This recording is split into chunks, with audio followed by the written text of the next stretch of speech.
Hello and welcome aboard. Welcome to Lighten Up Cooking, where I take a traditional dish, lighten it up by decreasing sugar, carbohydrates, salt, and fat without sacrificing taste. I'm going to lighten up a shepherd's pie soup today.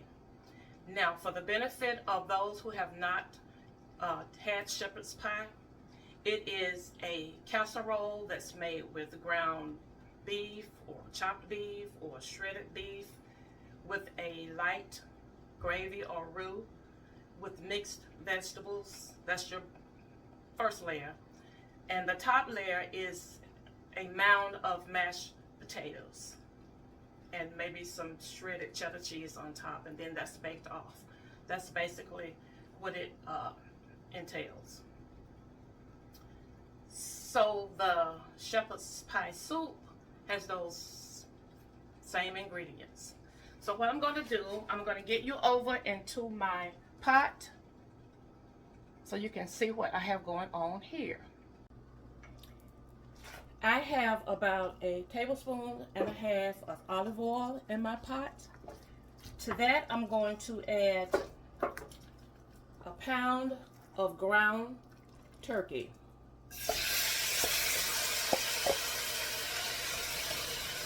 Now, if you want to use ground beef, you certainly can. But any recipe that calls for ground beef, I always use ground turkey. I've been doing that for over 30 years now when ground turkey first came on the scene. And I was trying to reduce my red meat intake. So I used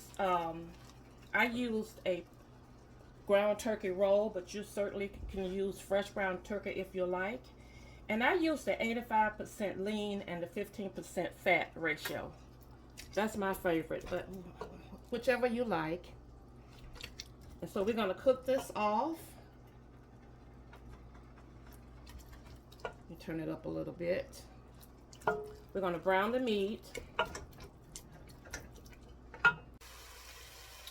To that, we add 1 large onion chopped.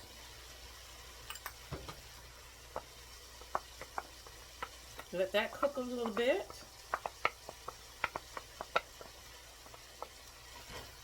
Until the onion gets tender.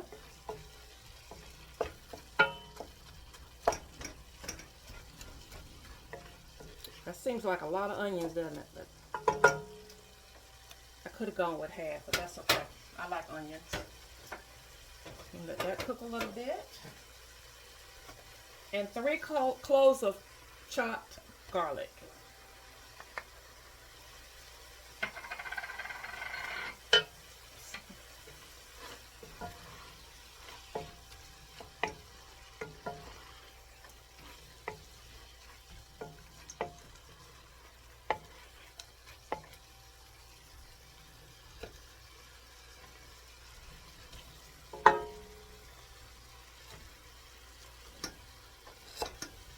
Some of my onions are in big pieces. Okay. Now, at this point, you can add any seasonings that you want. I'm using, my recipe says 3 tablespoons of salt. I'm just going to use 1 to start. 2 teaspoons of Italian seasoning.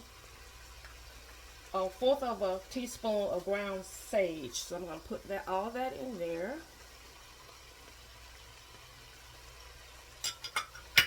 And it says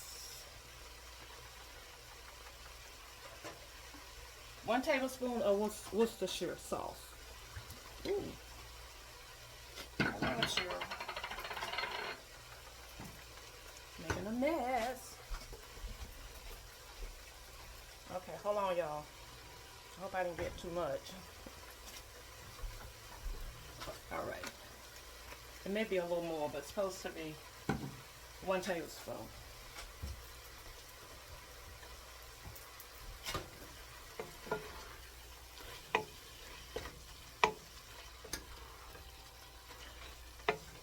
It smells delicious, so I don't think that was too much Worcestershire.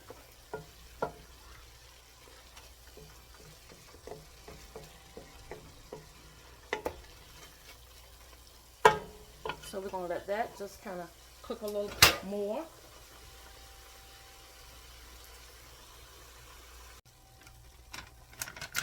And then we're going to add 1 1/2 cup of peas and carrots.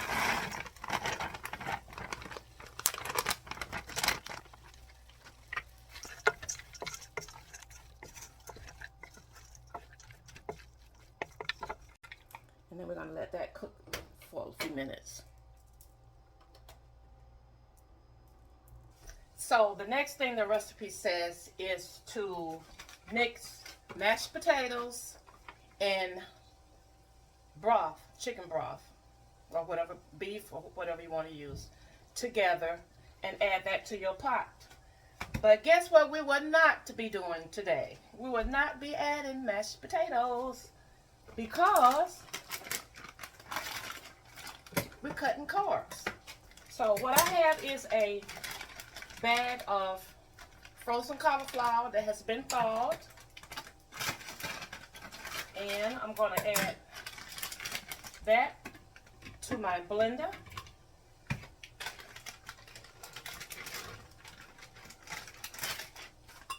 We'll see how much that makes, but I'm going to start with 1 bag. I may have to use 2.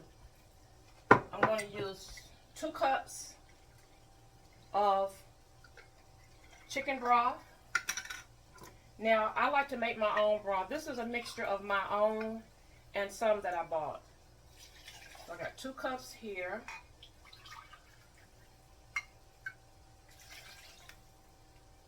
Okay. And if you when I do buy it, I get the reduced sodium. So what we're doing, we're making a cauliflower slurry. It's going to be thick and smooth and creamy. We're going to blend this, and then we're going to add this to the pot.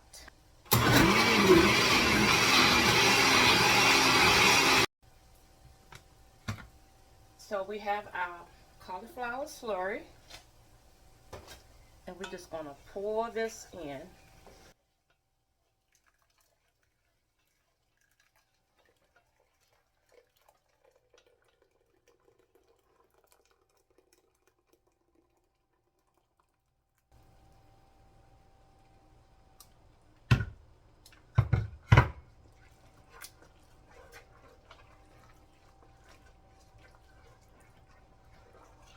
Hope y'all can see.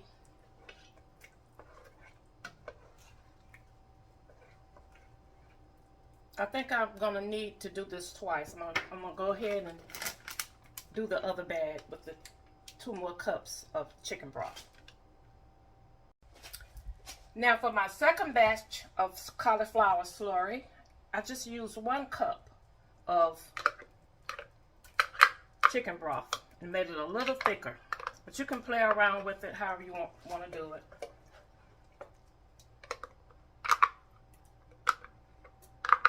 I wanted mine to be just a little thicker.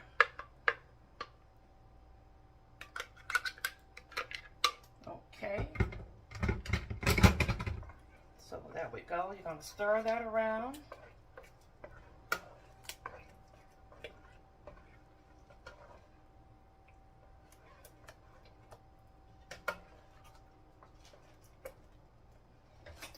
And then you have to gauge as to whether or not you want to add any more chicken broth. I think I'm going to add maybe another cup. A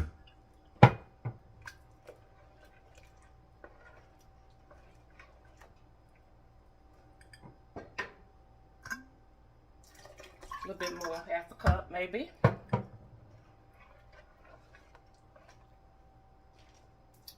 And then at the end, you can add about 1/4 of a cup, or however much you choose, of heavy whipping cream.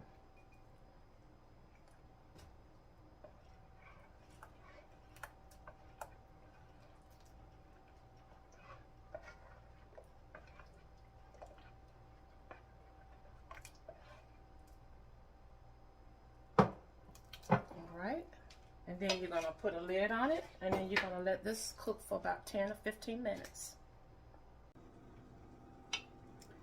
This is the finished product, y'all. And at this point, if you want to, you can add some cheese.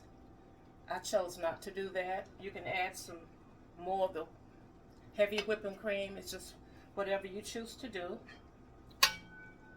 So I already took out some to cool. This is what it looks like. And all I did was add a little pepper.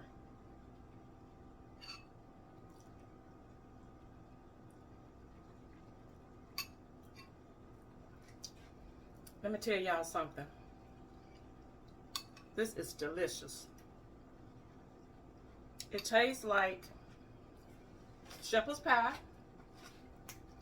And it also kind of reminds you of potato soup.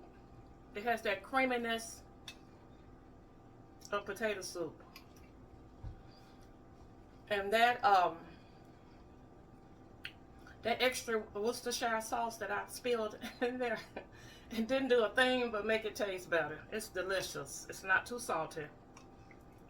So you can adjust your seasonings however you want. But give it a try. And I'm one of those people, I like soup year round. It's not just for winter for me. I mean, soup is good when you sick, obviously. But when you don't want to cook, or can't think of anything to cook, don't have much of an appetite, I like soup for that reason. And when it's in the warm weather, I just don't heat it up as much. So soup is kind of a go-to for me. So this is a pretty big pot, but what I'm going to do is I'm just going to freeze some of it and just have it on hand. So give it a try. I don't think you'll be disappointed. It's really good. It really is. So give it a try. And you know what's missing now is a piece of cornbread. So I'm going to let y'all go because I think that's what I'm going to do is make some cornbread. So like and share my video. And for those of you who are already on board with me, thank you so much. And until next time, share a smile with someone. It will lighten up their spirit and yours too. Bye now.